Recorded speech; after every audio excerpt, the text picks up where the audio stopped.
Donc, on continue l'interview avec Shannon Froment. Donc, la question suivante. Qu'est-ce que tu as préféré le plus dans l'exposition? Alors, honnêtement, je sais pas trop, j'ai tout aimé, je crois. Enfin, les différents décors, les costumes, les animations. Franchement, je crois que j'ai tout aimé.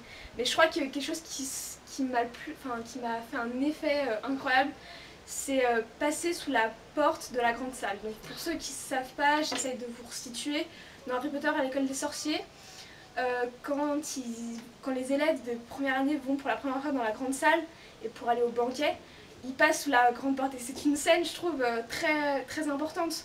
Et donc on voit les portes qui s'ouvrent sur eux et cet arc, tout ça, enfin je trouve ça, mais je suis passée dessous, bon les portes étaient ouvertes, elles sont pas ouvertes devant moi, mais ça m'a fait un effet, c'était comme si j'y étais. Mais après j'ai adoré l'animation de Quidditch comme j'en ai déjà parlé, ou les petits détails comme Buck l'hippogriffe, excusez-moi, qui grogne, ou la marionnette qui bouge, c'est assez subtil mais c'est super bien.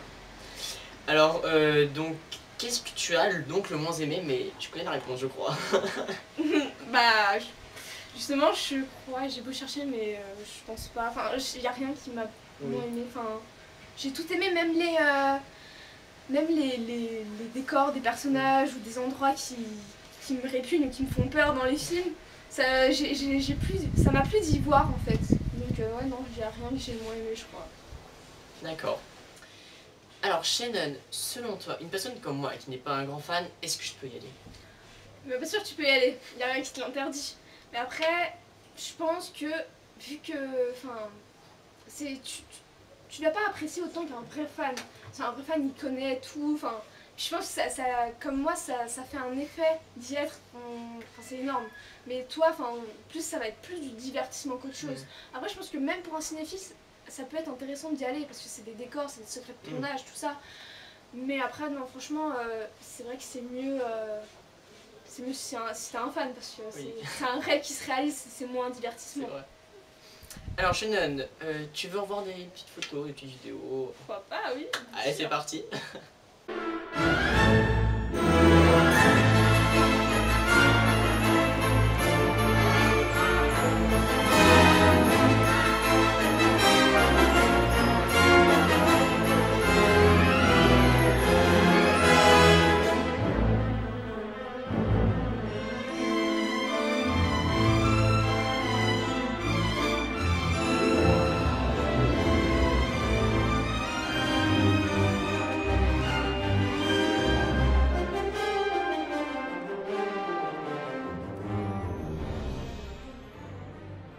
Donc, on passe à la dernière partie de l'interview, 3-4 questions encore. Alors, Shannon, qu'est-ce que tu regrettes dans cette exposition? Est-ce qu'il y a des choses que tu aurais aimé faire mais que tu n'as pas pu faire? Alors là, sans hésiter, j'en ai pas encore parlé, c'est l'animation du Choixpeau magique. Donc, pour ceux qui savent pas, c'est un Choixpeau qu'on met sur la tête et qui nous dit notre maison à Poudlard. Donc, soit Poufsouffle, soit Cerdex, soit Serpentard, soit Gryffondor. Et donc, en fait, quand j'avais vu des vidéos des reportages sur l'exposition, je pensais que quand on rentrait, donc on rentre par groupe de 20, 25, 30, et je pensais que ceux qui voulaient passer sous le Choixpeau, ils faisaient la queue et ils passaient un par un, et on disait sa maison.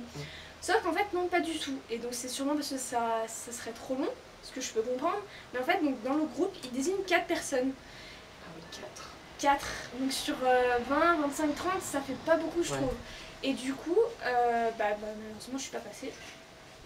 Et j'étais déçue, bon voilà, après en tant que fan, oui j'étais déçue, mais ce qui m'a énervée, donc après je sais pas si d'autres personnes qui y sont allées, ça leur a fait le même coup, mais en fait sur les 4 personnes qui sont passées, 3 étaient des enfants en bas âge, des enfants en tout cas, entre 6 et 9 ans, et en fait c'était 2 je crois sur les 3, ils étaient pas fans d'Harry Potter en fait.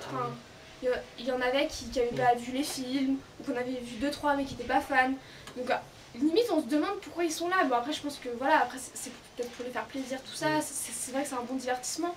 Mais du coup en fait ils sont passés et je trouve que c'est dommage pour les personnes qui sont vraiment fans et qui n'ont pas la chance de faire cette attraction, animation. Alors, on va passer à une partie que j'aime bien, la boutique. Alors, comment elle est pour toi et quelles sont tes impressions? Alors, honnêtement, je me suis fait un peu des films en fait, enfin entre guillemets, avant d'y aller. C'est vrai que j'avais vu un commentaire sur internet, donc oui, je me suis beaucoup référée aux commentaires avant, qui disait que ouais, la boutique était super grande, comme une salle de l'exposition. Et du coup, elle m'attendait vraiment à quelque chose d'énorme, avec plein de choix, plein d'articles. Et bon, il y a du choix, je dis pas le contraire, il y a énormément de choix, mais du coup, je m'attendais à plein d'autres choses. Et du coup, c'est assez répétitif. Et c'est vrai que du coup, oui, j'ai été un peu déçue de ce côté-là. C'est pas totalement à ce quoi je m'attendais, mais bon, après, voilà, c'est la surprise un peu. Mais sinon, elle est très bien, il y a des choses qu'on peut acheter qui sont très bien. Après, par contre, c'est au niveau des prix. Donc oui, dans tous les commentaires que j'ai vus, et même moi, je suis témoin, c'était les prix, c'est vraiment cher. Après, c'est une exposition, c'est des choses qui sont faites, c'est des répliques, tout ça. Donc pour moi, c'est des articles de collection, donc c'est normal que ça soit cher. Mais après, les personnes qui disent que c'est hors de prix, une fois de plus, je ne veux pas les offenser. Mais après, si vous êtes fan ou si vous comptez vous ramener un souvenir, arrivez pas avec 10 ou 20 euros dans la poche parce que vous n'aurez pas quelque chose de vraiment bien. Donc, ouais, au moins 10 euros, ouais, si vous avez vraiment 10 euros dans la poche. Vous n'avez rien pratiquement. Ouais, voilà, il y a pratiquement rien à moins de 10 euros ou à 10 euros. Donc, faut vraiment prendre un peu d'argent pour se faire plaisir. Et puis, vu que c'est qu'une fois dans l'année, souvent, on peut se faire plaisir, je pense. On peut se le permettre. Hein. Du moins, c'est ce que j'ai pensé ce jour-là. Alors, waouh, t'as ramené plein de choses. Alors, vas-y, dis-nous un peu quand même, parce qu'il y a plein de jolies choses que tu nous as ramenées. Alors, déjà, il y a les bonbons. Ça, tu peux montrer à la caméra, c'est les bonbons les dragées surprises de Bertie Crochu. Donc, ça fait beaucoup polémique un peu en ce moment. C'est donc les fameux bonbons avec des goûts un peu bizarres. Donc, on peut tomber sur vomi. Comme sur cerise, c'est la surprise, mais bon, j'en ai pas encore mangé, j'attends le bon moment. On verra ça plus tard. Ensuite, il y a les gommes de limace, donc on les voit peu dans les films, mais donc c'est des bonbons en forme de limace. Dans les films, ils sont plus en forme de serpent, mais ça c'est la seule différence. Ensuite, il y a le choco-grenouille. Qui ressemble à un beau grenouille, hein. Pardon. Alors en fait, on le voit beaucoup dans Harry Potter à l'école des sorciers. Quand ils sont dans le train, Harry et Ron, Harry il en ouvre une et en fait on voit la grenouille qui saute sur la vitre et donc la grenouille en chocolat elle peut faire qu'un bond et après elle s'immobilise et donc avec il y a une carte d'un sorcier très célèbre. Ensuite il y a ah bah oui, le boursouflet, donc c'est une boule de poil, c'est un animal de compagnie dans le monde d'Harry Potter. Donc c'est ça, donc c'est un boursouflet, donc il y avait soit, donc c'est une peluche bien sûr, hein, c'est pas un vrai, dommage. Mais donc, il y avait soit en rose, soit en violet.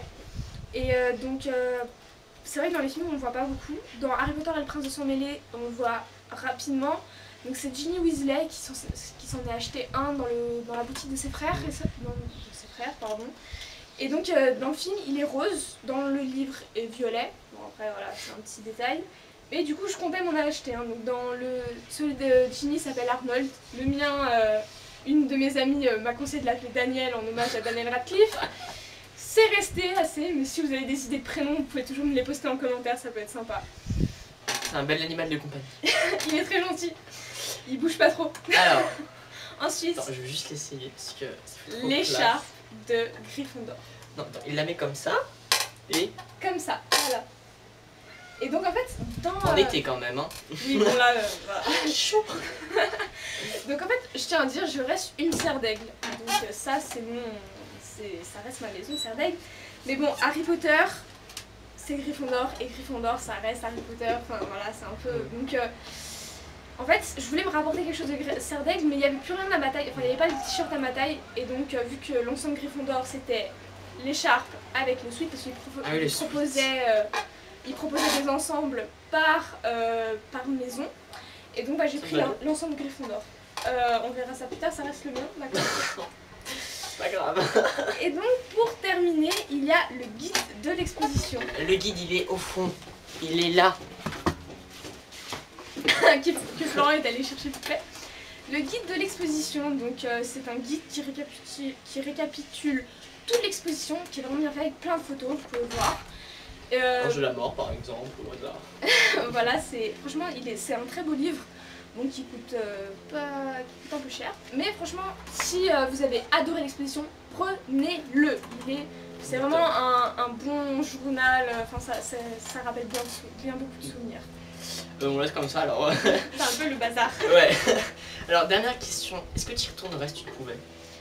Ah, si je pouvais, oui, bien sûr, j'y retournerais. D'ailleurs, je me débrouille toujours pour faire encore des tirages au sort, si je peux être tirée au sort pour des places pour l'exposition. C'est vrai que j'aimerais bien y retourner. Mais alors même si j'ai adoré y aller avec les personnes avec qui j'étais, ça franchement, c'était super bien. Mais j'y retournerais bien avec d'autres personnes qui m'ont manqué ce jour-là parce que voilà, c'est des personnes qui sont chères à mon cœur. Des personnes comme toi. Ou voilà, parce que pour ce reportage Instinct d'écrivain, ça manquait mon partenaire de l'équipe d'Instinct d'écrivain quand même. Ou comme encore des amis. Il y en a une qui est là. Ah, tu peux venir, allez, viens. Allez. Là par exemple, Leïla ici présente qui fait la caméraman du jour parce que celle de d'habitude est en vacances, on peut pas lui reprocher. Et donc voilà, c'est vrai que par exemple mes amis, un peu, qui sont fans d'Harry Potter, qui adorent Harry Potter, tous les films, d'autres qui sont en train de lire les livres. Je suis fière et j'aurais aimé qu'elle soit là pour partager ce moment. Malheureusement, on fera peut-être ça avec les studios à Londres ou le parc d'attractions à Orlando. En tout cas, merci Shannon, merci beaucoup. Merci à toi. Tu m'as donné de beaux éléments sur l'exposition.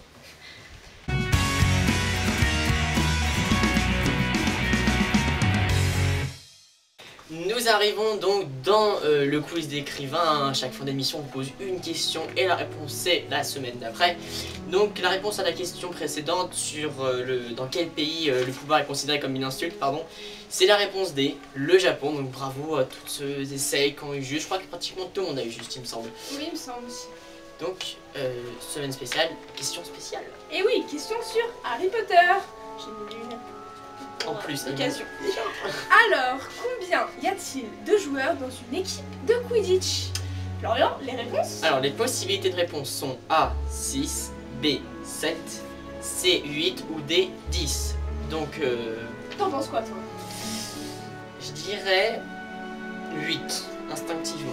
Je préfère ne rien dire, parce que moi je sais la réponse. On verra à la prochaine émission, n'hésitez pas à mettre des commentaires sur la chaîne YouTube, sur Instinct d'écrivain. Envoyez des mails si vous voulez. Envoyez des mails aussi. Et donc c'est la fin de cette émission spéciale Harry Potter. Merci de nous avoir suivis. En tout cas, nous on s'est bien amusé. Nous on s'est très bien amusé, on a passé du bon moment avec tout ce matériel qu'on a mis en bazar, mais c'est pas grave. En tous les cas, on se retrouve dans la prochaine vidéo pour la Newsweek et la météo. On ne laisse pas ça de côté quand même.